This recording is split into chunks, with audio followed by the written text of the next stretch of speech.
Thank you. Thank you, Stephen, very much for those kind words. And thank you to everybody doing service at this meeting and my friends that showed up to be here for me. I am definitely an alcoholic, and my name is Carol. And I was given the gift of sobriety on May 1st, 1988, for which I am extremely grateful. And one day at a time, that's 12,098 days, one day at a time. And, you know, I came in here and I thought, I'm not an alcoholic. I can go 2 weeks without a drink. And this week I have 1,728 weeks without a drink. And it's because of a higher power I found through you and a sponsor and the 12 steps and the traditions and the concepts, and listening to all of you for all these years. 33 years, a month, and 14 days I haven't had a drink. And that is truly a miracle. And I am so grateful to Alcoholics Anonymous and the people, all of you who have touched my lives. And many of you, I've heard your stories since we have online meetings. And I came into the Glass House at Fort Worth, Texas. That's where I got sober. And God had to trick me. He used a hymn that showed up in a blackout that I'd been with for a long time to get me to Al-Anon. And they put me at a group that had AA, Al-Anon, and Alateen. And my first meeting was an open AA meeting, and I identified with you. They told me to listen for the similarities, but I'll tell you a little bit. I don't do a big drunk a lot because I don't have an interesting one. I didn't go to jail. I didn't get a DUI. I didn't lose a job. My family lived in New Jersey. They didn't see all my drinking. So I didn't have that issue. But you know what? I always felt different. And I didn't know words like restless, irritable, and discontent until I saw them in the big book and you told them to me. But I never felt like I fit in anywhere. And I always was extra sensitive. And I didn't remember when I took my first drink when I came to you, and I heard a lady at Glass House, and she said she had her first drink in New York City, and it was a martini. And I remembered that was my first drink. I graduated high school in 1968. I got sober. I was 37 and a half. And if I live to September, I'll be 71 years old. But, you know, I started working in New York City in the Woolworth building, and I was 3 months before my 18th birthday. Now, my 18th birthday, the people I worked with took me to a restaurant called Luigi's in New York, and they ordered a martini. And it tasted awful. I said, I don't like this. So they ordered a blackberry sour. And I'm not like you guys that said I felt that first drink and it was different and it was magic. I didn't have that. It took a while for that to happen. But I always just never fit in. And I just felt so different. And I'm short. I'm like 5'1", and I was always picked last in sports. I couldn't play baseball. I didn't like people throwing balls at me. It just didn't feel right. But you know what alcohol did? It let me do things I wouldn't have done. It made me sacrifice my morals, my principles, my values, the things I was taught. I was taught that good girls don't do this, and there's this punishing God. If you do these things, God's going to punish you. And that's what I grew up with. And I'm Jewish, you know, Mom grew up very Orthodox religious and my dad didn't. So we had that battle kind of going on too. And I dropped out of religion really young because I thought if there's this God, these things wouldn't have happened. Yes, things happened that shouldn't have happened to little girls and boys, you know, and things happened and I got put in places that I shouldn't have been put in. And I'm the oldest of three, and I had a lot of responsibility. When I was 11, we moved from the country in New York State to the city in New Jersey, and I never felt like I fit there. I'm a country girl. And my mom had a stillborn baby and she didn't cope well. And I had to take over and be the big sister and the parent and take care of the house and my brother and sister and cook meals. And I felt like a cross between Cinderella and the ugly duckling. And so, you know, that's what happened. And so when I found alcohol at work, we would celebrate birthdays and raises and all that. And when I was 19, I was going out with this guy, and he went out with another couple, and he got thrown up sick drunk. And it was really awful. And I said, I will never get like that. And I will tell you, I did get like that. There were plenty of times. And you would think if I did that, I wouldn't do it again, but I did.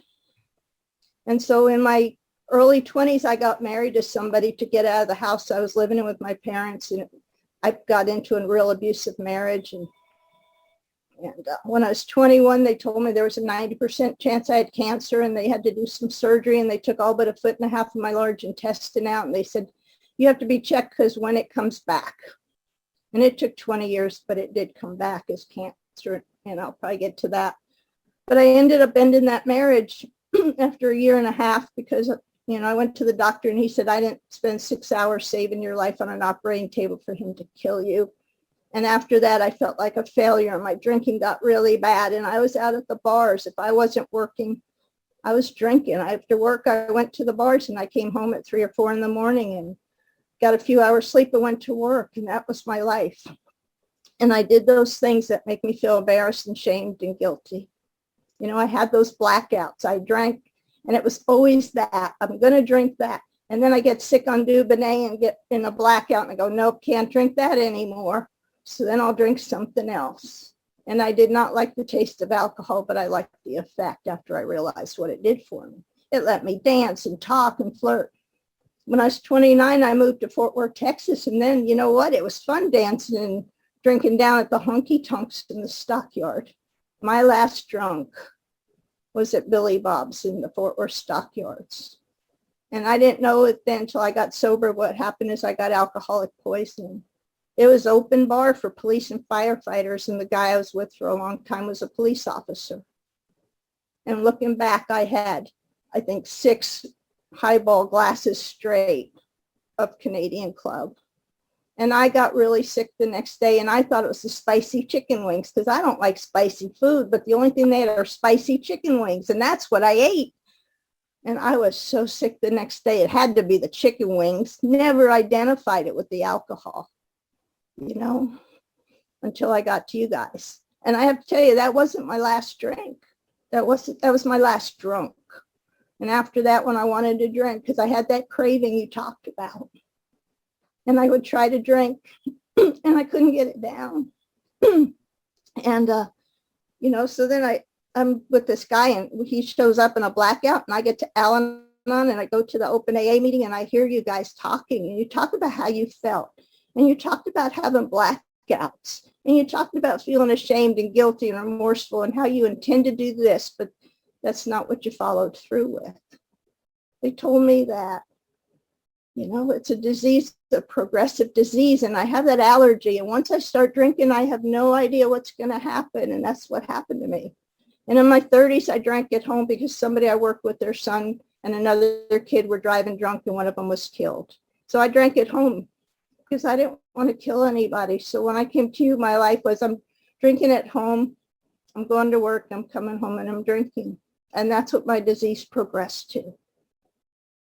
And I would listen to you guys, and you told me that there's a 3-legged stool. There's the steps, the traditions, and the concepts, and I have to apply all of them to my life if I want to have a balanced life.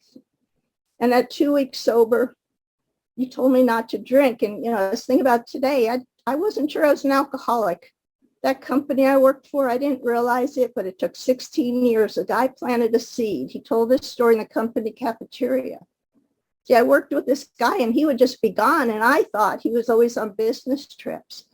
What I know is he told what is now I know is a story in the company cafeteria, and he told about drinking and waking up in other states days later. And see, that didn't happen to me.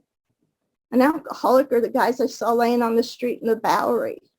They didn't have jobs. They went to jail. They got DUIs, and I didn't do any of that. But you gave me the big book of Alcoholics Anonymous, and you said, read the big book and see if you can find yourself in the book of Alcoholics Anonymous.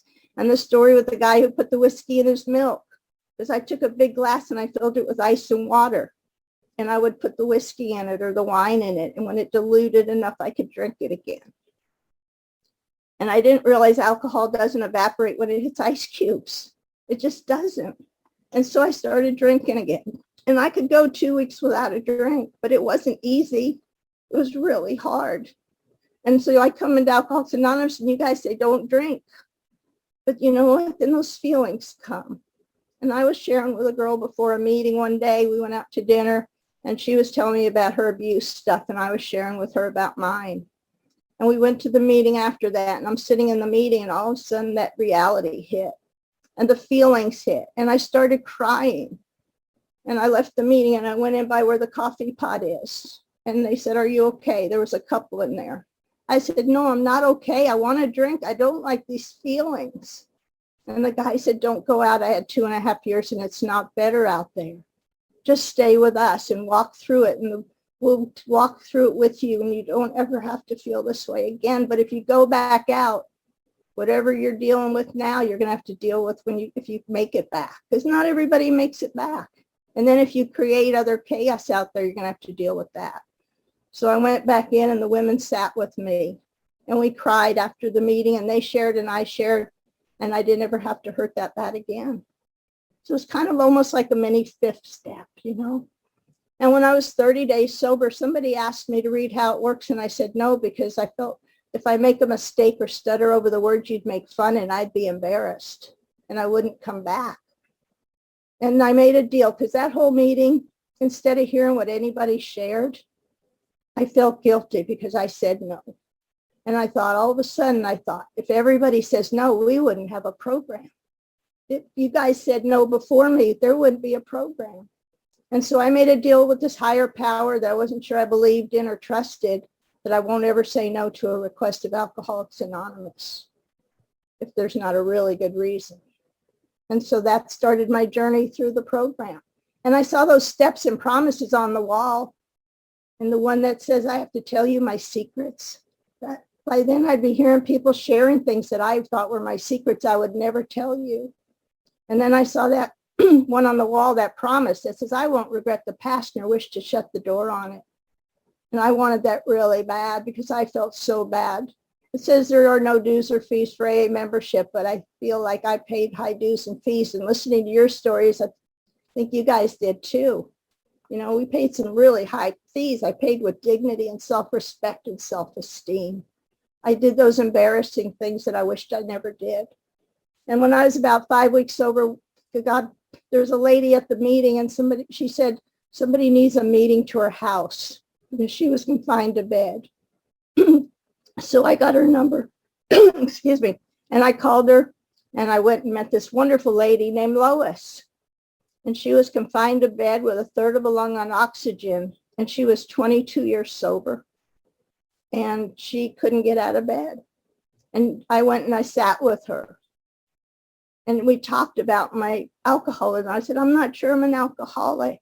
And we talked and she said, well, listening to you, it sounds like you might be. And it's better off to be in here by mistake than out there by mistake. And it doesn't say you have to be alcoholic. It says you have to have a desire to stop drinking. And from what you shared with me, it sounds like you don't need to be drinking. And she told me if I need a drink to be social, I am not a social drinker. I went, because that's what I needed. I couldn't talk to you guys without alcohol. I went to the grocery store at 7 a.m. because I couldn't face any of you. Couldn't stand in line. I didn't have the patience. And so we started on this journey. And when I came to you, I wouldn't pick up a card if it said the word God on it, because if there was a God, those things wouldn't have happened.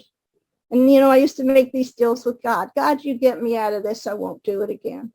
God, I promise this. And I'd always break my word and stuff would happen. But she said, Carol, what does step 3 say? It says, I made a decision to, and she stopped me. Carol, you make a decision. You don't make promises. And I had to borrow her God for a while. And she had this poem in her book called I Am There. And the Apollo 15 astronauts put it on the moon. And it's a generic God. And it's a nature God. And it's a loving God. And if you're having trouble with this higher power, maybe that poem might help you like it helped me. And I have kind of a creative God. You know, it's like, what do you want that God to be? I don't want it to be a punishing God. I want her God that was loving and strong and got her through 22 years of sobriety with challenges. And she used to say, because of her health, why does God keep me alive? I want to die because this isn't a way to live. And her sponsor said, God isn't finished with you yet. And I remember saying, I'm so grateful God saved you for me, because I couldn't sit still. And I learned to sit still by sitting on Lois's bed. Back then we had telephones with cords. We didn't have cell phones. We didn't have internet. We had to sit. You know, I think I had a 25-foot cord, but that was the farthest I could go. And she had a dial telephone. And she couldn't even dial it sometimes. So I said, if you can dial 0, tell the operator to connect you with me. And I learned how to sit still, and I learned the big book of Alcoholics Anonymous. We would sit on her bed. I'd go to meetings, but sometimes she'd say, what are you doing? I said, I'm going to go to a meeting. And she says, come here, we'll have our own meeting. And we would listen to cassette tapes. And every time we got on a tape and it said, somebody says what it was like, what happened, and she would stop it. And she goes, honey, what does the big book say? Read that part in the big book. I said, it says my story discloses my story in a general way. And she taught me AA etiquette. She taught me you don't dump stuff in meetings. That's what your sponsor's for and your support group. And you share the program of recovery when you share Alcoholics Anonymous. And you apply the traditions and the concepts. And the only concept I remember really well is a minority voice is as important as a majority voice. Because see, I thought I can't speak up because if I don't say the right thing, you won't like me. That I have to be okay for you to like me. And I remember hearing Clancy. Clancy spoke at my group when I was almost 6 weeks sober in Fort Worth. And he told this story about when he was born, babies go down a conveyor belt. And God has this magic wand and he zaps the baby and the baby gets a coat of Teflon. So it's not so sensitive. And Clancy said when he went down the conveyor belt, somebody tapped God on the shoulder and God turned his head and Clancy slipped by. And he didn't get his coat of Teflon. And I identified with that because, see, I was always too sensitive. So I had this third step I had to come to grips with, and I don't know how to find this higher power. And so one night I got home from the meeting and it's 10 o'clock at night and I had 2 dogs and my younger dog, Jenny, was really sick. So I called Lois and she says, well, do you have any antibiotics? I said, well, yeah, I have some for the other dog. And she says, give the puppy, give Jenny the medicine and then give her to God. And I said, well, how do you do that? And she said, God, here's Jenny. And then go to sleep. I go, is this going to work? This is as hokey as when you said in the morning, look in the mirror and say, God, please keep me sober today. And at night say, thank you, God, for keeping me sober. Like, is this working? But it did work. Simple prayers work. She had me pray, God, if it be your will, can you not do things to hurt yourself? Can I not do things to hurt myself anymore? And she told me to do things for God. Because if I do them for God, I can't get resentful. And you know that part in the big book in the appendix where it says contempt prior to investigation, that was me. I would always argue, not always, but a lot, where she'd suggest something, I'm not willing to try it yet. Sometimes I had to pray, I'm willing to try it. And the more I did it, the more I believed it and the more I trusted. But see, trust was a big thing for me. If I tell you something, are you going to tell anybody else? But what I learned is Lois didn't talk about anybody else to me, so I didn't think she'd talk about me to anybody else. So that night I go to bed and I'm holding Jenny and I say, God, I'm going to give you Jenny tonight. And if you take her life, I will try to understand. And if you save it, I will be grateful. And I held her and it was the first good night's sleep I got in a long time. And in the morning, Jenny was better and I took her to the vet and he gave her a shot. And when I came home from work, you wouldn't have known she was sick. And I thought, if God cares that much about Jenny, maybe God will care about me. And then I listened to all of you share about your higher power. And some of you said, God is my father. And I go, no, that didn't work because I couldn't always trust my father. I couldn't rely on what he said. And I got punished a bit for just being me, you know. And then some of you said, God's your friend. Well, God can't be my friend either because my friends were not always there for each other. And so, my God, the big book says God's everything or nothing. What do I want it to be? And I heard somebody and they shared their God is both masculine and feminine. Because if God's everything, God can be that. And they said sometimes they needed the attributes of a male and sometimes they needed the attributes of a female. And when I was new, I did that. And I might refer to God as a he now, but I don't think of God that way. God just is God. And God thinks bigger than me.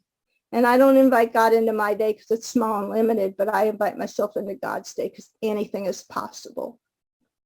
And so I did that. So I had 1, 2, and 3, and we did that right away. She got me to do the third step. So by the time I was 6 weeks sober, in the big book, it says the third step's vital and crucial. And I need that, you know. And so that was my journey. And so then it says in the big book, next. And we did the 4 steps. She said the 4 steps are favorite step, because if I don't find out why I'm the way I am, I won't know how to be different. And so I did my 4th step, and a few things I had to really write about, like the resentment against my sister. And see, I didn't know the word resentment. I hated people or things. I didn't know it was a resentment. And so I had to write some of them out, like my sister. I had to write 5 pages, both sides. And what I saw at the end is it wasn't my sister I didn't like. It was the way my parents compared us. Because she was outgoing and I'm introverted. And she could get good grades without studying, and I couldn't get good grades studying. I was never as good as her, and she was a little younger than me. But once we got to do my 5th step, oh, the other thing, if you're doing a 4th step, the best advice somebody suggested to me is when you're starting to work on it that day, to call somebody and say, I'm working on my 4th step. And when I'm done doing my 4th step that day, to call somebody and say, I'm finished, because I'm stirring up a lot of feelings and emotions and memories. And I might have to get rid of them right away because I might want to drink. And I got into some of those that I had to share right away. And then I did my 5th step, and it says if in the big book, if I do not do that 5th step, I most probably will not stay sober. And so I shared, and she says, let's get the hardest ones out first, because then it's going to get easier for you. And so I shared with her, and she shared with me, and we cried, and we talked about things, and we got all done. And she said, honey, God forgives you, and I forgive you. And, you know, if you weren't drinking, would you have put yourself in those situations where those things happened? If you weren't drinking, would you have done those things? And I said, no. And so once I got all that out, I had this empty spot. I didn't have a knot in my gut anymore. And she said, if you quit doing the things that make you feel dirty and ashamed and guilty inside, you won't feel that way. And Carol, if you don't feel that way, you won't have to put alcohol in your body to not feel that way. And we read the 9-step promises, but you know, the 5th step promises are good. And every step in the big book has promises. And the 5th step promises are, some of them are, I can look the world in the eye, and I can be at peace and ease, and I will feel the nearness of this creator, and I will begin to have a spiritual experience or awakening. And then I had to and then I'd go home and sit for an hour and review the steps that I just went through to make sure my foundation is solid. Because she said, you need a solid foundation, because as you're going to go through sobriety in life, things happen. And in order to not drink, you need a solid foundation. And I have a really good example of this. I worked as a city clerk for many years in Florida and in Texas. And when I lived in Texas, we went out to bid for a fire station. And the bids came in pretty high. And so they rebid it. We ended up rebidding it 2 more times until they liked the amount in the bid. And what happened is they picked the lowest bid. And they poured the foundation. That company poured the foundation. And as it was drying and curing, it cracked. And we couldn't build the fire station. And that's what my program of Alcoholics Anonymous, she made sure I didn't have cracks in my foundation. And to the best of my knowledge, I have a solid foundation. And all the things I was taught when I was new are what I still do for the most part. Lois had me read she said, because I drank at home, we had to find things so I wouldn't drink at home. And so she had me, when I go to meetings, sit up front and ask to be a part of, not apart from. And look for people that are more scared than you. And you go up to the women and you get their phone numbers and you give them yours and you get theirs and you call them. And I had to get up to 5 people a day. And it was hard. You call people and you leave messages on answering machines, and some called and some didn't. And then she had me write to GSO and say, I want to be of service. And they wrote back and they said, here's the names of women in prison you can write to. And then they said, here's something called Loners International. It's an AA pen pal club, sort of. People like us that get to meetings, and there's people around the world that don't, and we write to each other. And I wrote so many letters. And then I had to read through the morning, first thing in the morning, last thing at night, and sometime during the day, I had to read in the big book, the 3rd step prayer, the 7th step prayer, page 68 through 71, where I asked God to help me set my ideals and live up to them, not just in the area of sex, but in all areas of my life. And I had to read 84 through 88, which is 10, 11, and 12. because in the book it says this, upon awakening, I think about the 24 hours ahead and I ask God to direct my thinking. And at night it tells me what to do. You know, it says review my day. In step 10, it says continue to watch for selfishness, dishonesty, resentment, and fear. And it tells me what to do when they crop up. And that's what I had to do. And then I had to write a gratitude list, a journal, and things I did to help my self-esteem. I was so busy, I didn't even have time to think about drinking. And she said to put the same effort, if not more, into staying sober that you did drinking. If it's raining and you don't want to go to a meeting, didn't you go out and drink when it was raining? Yeah, I did. So there's no excuses. And there's that responsibility statement that was drilled into my head. I am responsible when anyone anywhere reaches out. I want the hand of AA always to be there. For that, I'm responsible. And I'm grateful. I see some of my friends here with 40-something years sober ahead of me, you know, and you guys were there. And you held the spot for us. And so I had to do all that stuff. And so then I'm up to step 6 and 7. And one day somebody says, how was your day? And I told her, and she said, God gave you a lot of chances to work on step 6 and 7. And Lois used to call me intractable a lot. And she wouldn't tell me what it meant. And she wouldn't tell me how to spell it. She made me look it up in dictionaries. We used dictionaries a lot back in those days to look up words and that I thought I knew the meaning of. But you know what? I didn't really know all the meaning of. And one of the ones I was looking at is in step 11 at night. It says, at night, I ask God this and I inquire what I should have done different. I thought ask and inquire are the same thing, but they're not. If you look in the dictionary, there's a little bit difference in the meaning of them. And so I had to do all that stuff, and it kept me sober and giving back to the program. And I'd call Lois whining about something, and she would say, stand up and take 2 steps so you can walk, talk, and breathe same time, say thank you. She'd say, laugh, and she'd say, what are you grateful for? Because she couldn't get out of bed to say, take 2 steps.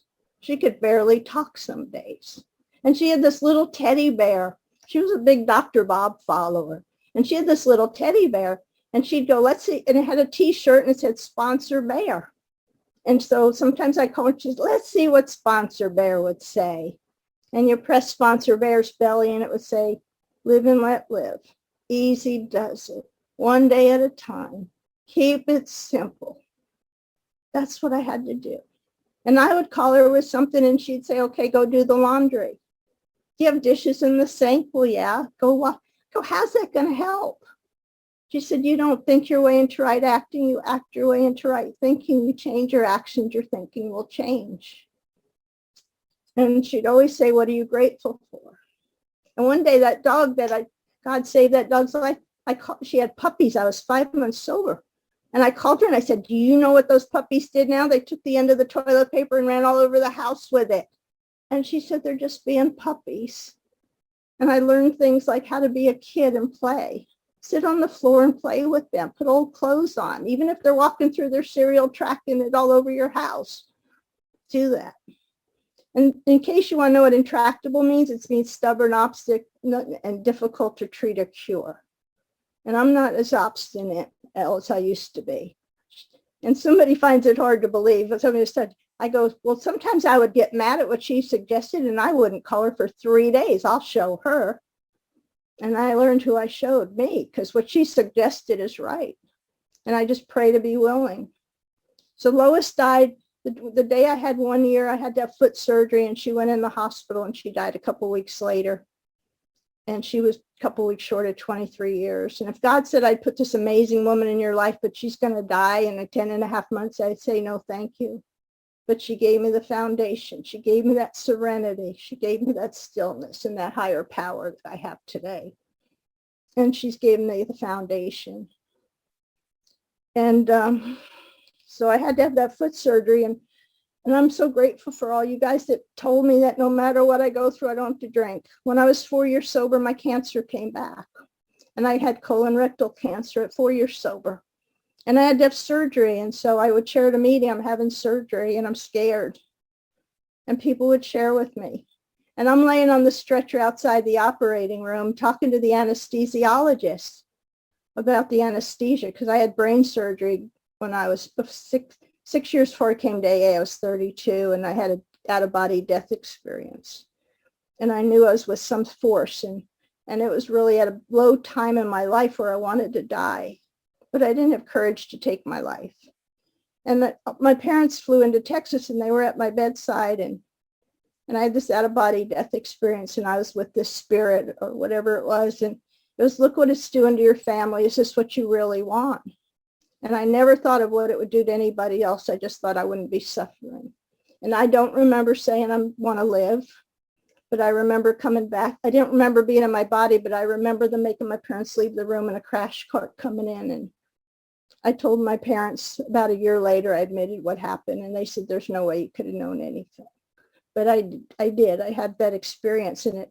And when stuff happened over those 6 years between that and when I got sober, I would say, okay, whatever you are, you saved my life for a reason. And one day I'll know what it is. And when I got to you, I knew what my reason was. And so at 4 years sober, I'm laying on that stretcher, and I said to the anesthesiologist, you sound familiar.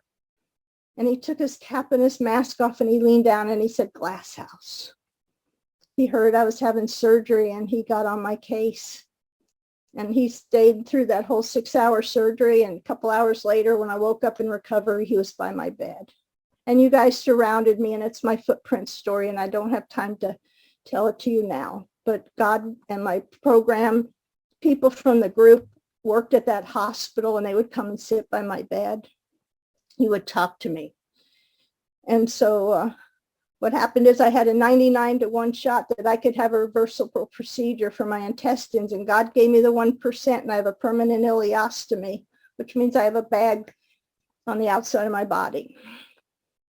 And if God says to you, Carol, I will put you back the way you were, but you lose all those experiences and lessons, and so does everybody else's whose life you've touched because of it, I'd have to say, no, thank you, God. Because I've gotten to share it with other people in recovery, and I have a support group I go to for that sometimes.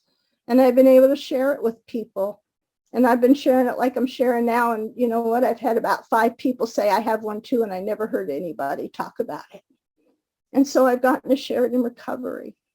And I'm rocking along. And those of you said, you know what? We're 20, 30, 40 years sober, and life happens. We lose spouses, and we have health issues, and we lose jobs, and we retire, and we don't have to drink.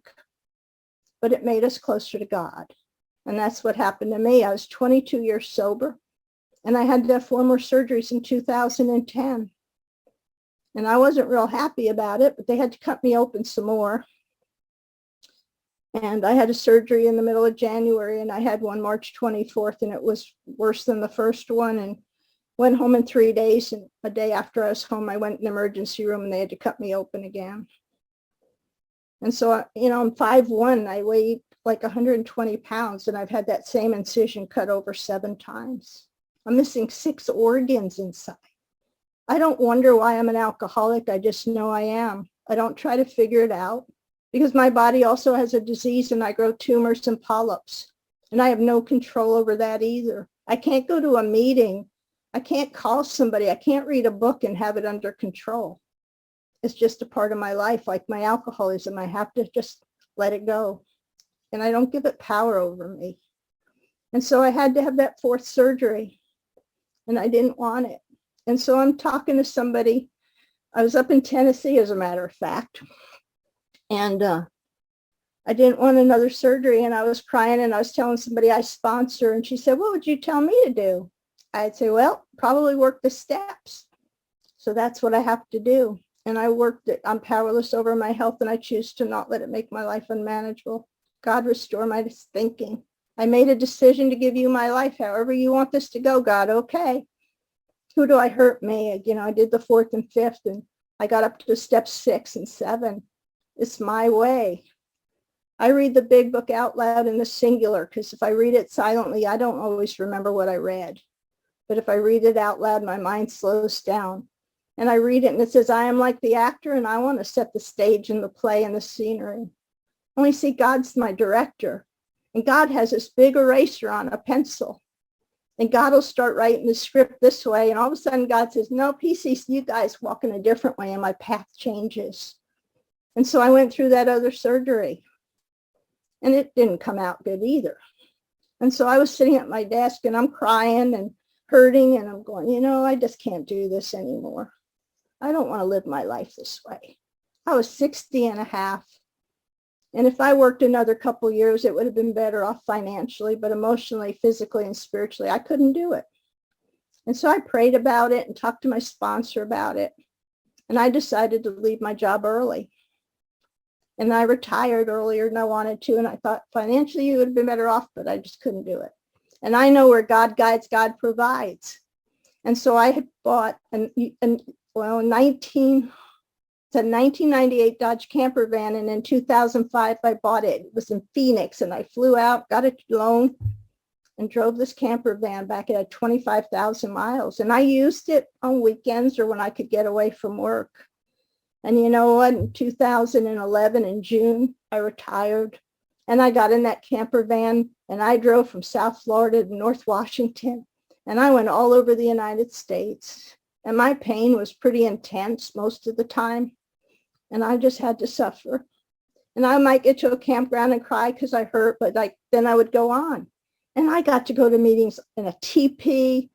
I went to Albuquerque to a meeting and I got to share. I won a crew on the balloon at the Albuquerque Balloon Fiesta. And they said, after the meeting, somebody said, there's a guy in our group that has a balloon there. And I called him and I crewed on his balloon for 6 years and we had a meeting in the sky. I mean, I went to a sobriety powwow with the Muckleshoot tribe. I got to go to national parks. I had amazing experiences. And I could do all these things because of you guys. And I don't walk the journey alone. And anything's possible. Anything's possible in Alcoholics Anonymous. And I did that, so I do step 6 and 7, and I forgot. I had to do the amends, and some of those were hard. I got angry at my parents, and I didn't want to talk to them, and Lois said they did the best they could. They didn't know how to be parents. My mom was 17 and a half when she got married. She had me at 19. My dad was 21 and he was on the streets at 7 trying to bring money in during the Depression. They did the best they could. I had to ask God to let me be a loving daughter. And my parents are both gone, but I got to be by their bedsides and help them and be there for them. And my husband died of cancer. God ended that relationship when I got sober. He ended a 7-year relationship. And when I was 2.5 years sober, God put us back together again. And he had just had colon cancer and had to have the same surgery I had. And I said, I want to see what it is because this is going to be a possibility. And we didn't know a year later it'd be a reality. And we learned how to date. And all of a sudden, then we started living together after about a year. But I learned how to date like real people. Sober. That was an experience. And I said, if you ever make me choose between you and my recovery, I have to let you go. And after we were together about 7 years, I had to let that go because it was going to be me or my recovery, him or my recovery. He wasn't in recovery. And he got angry because he didn't have a program.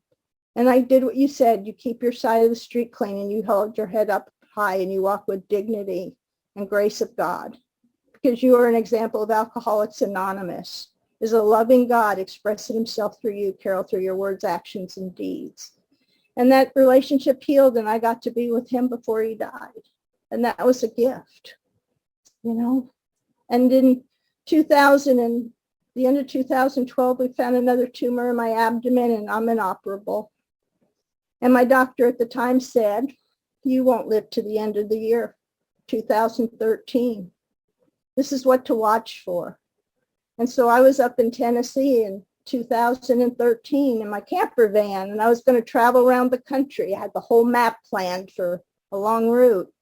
And I got the symptoms. I was in Knoxville with my girlfriends, and I came home, and I sold my apartment, my condo. I gave everything away. I made my funeral arrangements. I had a celebrate life party with my friends. And you know what? God's not done yet. I'm still here. It doesn't matter what my plans are. It's what God's plans are. In March of last year, I was getting headaches and we found a tumor in my pituitary gland again. And that's just the way it is. And I've got health stuff. And God wants me to share this more. And I don't want to tell you guys this stuff because I want you to think I'm cool and everything's good and I've got a great program. But you know what? I do all the stuff you told me. Every time I go through changes, I'm a newcomer. And I've never forgotten what it's like to be a newcomer because I share with a lot of newcomers. And a couple, when I went through all that pain, I kept saying, God, I don't want to do this. I don't want to drink, but I don't want this pain anymore. And I was in hospice for a while, and we found medicine that helps control my pain, and it doesn't alter my mind. And my sponsor knows it, and I log it, and I have had surgery, and I have not had to relapse, thankfully. But a couple of months ago, I was laying in bed saying, God, I'm tired of this. It's been almost 12 years. And what God did is God says, Carol, you know what? You're busy. We have all these online meetings, which is great. I love them. But you're going to a lot of online meetings and you're talking to a lot of people and you're reading books or your literature, and you are not making much one-on-one time with me, Carol, and you're not doing that meditation thing much. So my time laying in bed when I don't want to move in the morning because I hurt, that's my time with God. And then I get up. Sometimes it takes a half hour and sometimes it takes 2. And you know what? When I get moving, that pain subsides. And then you know what? You guys call me or you text me. You send me messages and you say, will you be my sponsor? I'm going through this. Would you share with me? Will you tell your story at my group? And I tell my story somewhere and somebody else says, will you tell your story at my group? And I said, yeah, I'm honored to do it. And so God has turned this into such a blessing. I get to go to meetings all over the world. And I treat these, people call them Zoom meetings. I was told about the traditions. And tradition 6 says, I don't promote outside entities. And Zoom is an outside entity to me. But I treat these online meetings like in-person meetings. I try to get there early and stay late. And I look for people that are new and try to swap phone numbers through the chat. I do what you taught me. I suit up and I show up and I don't drink no matter what. And the big book says alcohol is a subtle foe and I have to be on guard. And it says I have a daily reprieve contingent on maintaining that spiritual condition. And you know what? These thinking thoughts come in every now and then. See, I think of alcohol as a poison. It's Drano. It's going to kill me. It's not a kitten. I can't pet it and entertain it. It is a jungle cat with sharp claws and it will kill me. And it gets me in subtle ways. When I go back to Texas, I volunteer at a bakery with my friends, and they make vodka using vanilla beans and a bottled vodka, vanilla beans, and they make vanilla extract. And one of my girlfriends 2 Christmases ago, when I was 31 and a half years sober, gave me vanilla beans. And my mind says, it is okay to go buy a bottle of vodka and make vanilla extract. Subtle foe, right? Plants that seed. No, I let it rattle around in my brain. I was at Costco. I even went in and said, I wonder how much a bottle of vodka is. Carol, this is dangerous territory for you. So I finally told my sponsor and somebody I share, my support group, and I shared it at a meeting and we laughed. But see, I have to be on guard and I have to stick close to you because I've seen a lot of people going back out and you don't all make it back. Nobody has ever said, it's so much fun out there. Why are you sitting in meetings? If it were better out there, I wouldn't have been with you guys. If you're new, please stay here with us. Walk the journey sober. It is so much better. I can do things I didn't know. I was 4 months sober, and I went to a conference in Oklahoma, scared to death. And I met people from Dallas, and they said, come to Dallas to a meeting. I said, I don't drive to Dallas. I listen to the news in the morning, and the traffic is awful. And I'm coming back from that conference and I'm crying and it's Labor Day and the traffic's bumper to bumper. And I did not know the interstate forked off to go back to Fort Worth. And I went straight. And I'm in bumper to bumper traffic crying, listening to the speaker tapes. And all of a sudden I look up and I see Stemmons Freeway and Mockingbird Lane. And those are roads in downtown Dallas. And God said, Carol, you can do what you don't think you know you can do. Just do what's in front of you. And keep walking, and I'll show you what you can do.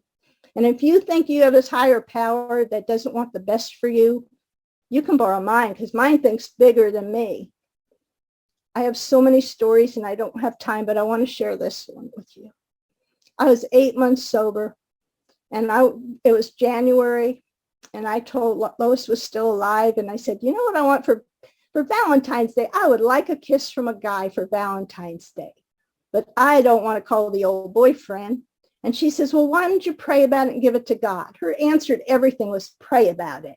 Sometimes it was for 3 days and not take action. But you know what? I prayed about it. And guess what happens? At Glass House, they have a bulletin board with notices. And there's a benefit fundraiser for kind of a halfway house treatment center in Dallas. And they were having B.J. Thomas, Ray Wiley Hubbard, and Willie Nelson performing. And it's in Dallas. I don't want to drive to Dallas, but my girlfriend Kay says I'll drive to Dallas. So we went, and there's a bunch of drunk people and a bunch of sober people. And after the performance, it's about 11:30 at night, and Kay says, let's go, I want Willie's autograph. I go, but there's like 10 people deep the length of the stage, and we have an hour, She goes, but I want it. I said, you're driving, okay.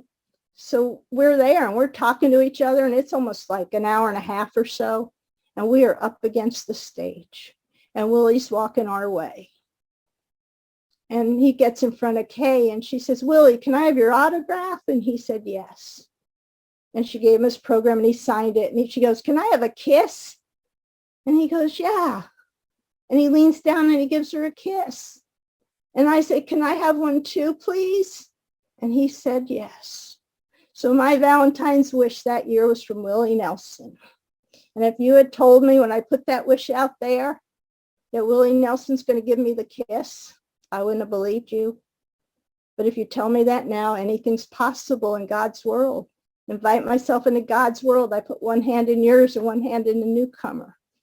One of my favorite pages, there's a lot I like. The big book, the last 2 pages are Keys to the Kingdom, says this is a limitless program. I will never outgrow it. It says, where I used to run from responsibility, I shoulder things successfully and attack them with surprising vigor. And my other favorite part is the top of page 100. And it says, both you and the new man must walk day by day in the path of spiritual progress. And there's these 3 words I missed for a while, and it says, if you persist. Remarkable things will happen.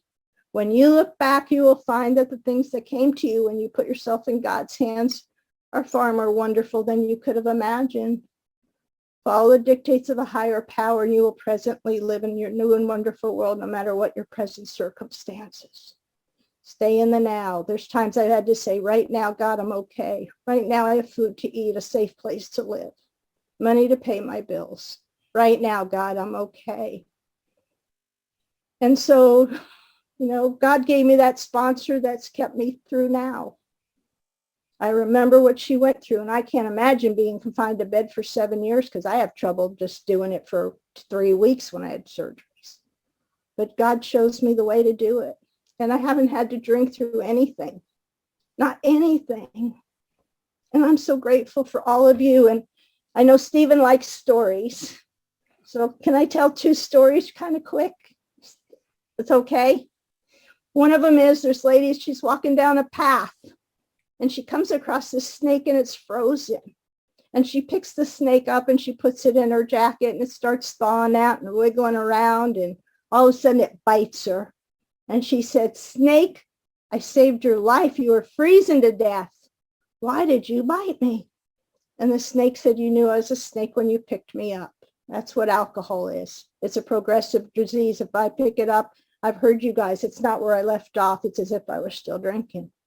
And the other story I like is they told stories a lot when I was new. So the other story is there's this guy, and I'm just going to pick a name, Joe. So if Joe, I'm sorry if it's you. But there's this guy named Joe, and he comes to town, and Joe smells really bad. Like nobody wants to even be close to Joe. So everybody goes away from Joe. And so one guy's brave, and he goes up and says, Joe, I think I have a solution to your problem.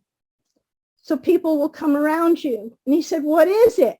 And he goes, there's this thing, and it's square, and it's called soap. And he goes, well, what do I do with the soap? And he goes, you get a cloth and you get some water and you rub the soap all over this cloth and you put it all over your body, and then you rinse off and you won't smell, and people won't be afraid to come near you anymore.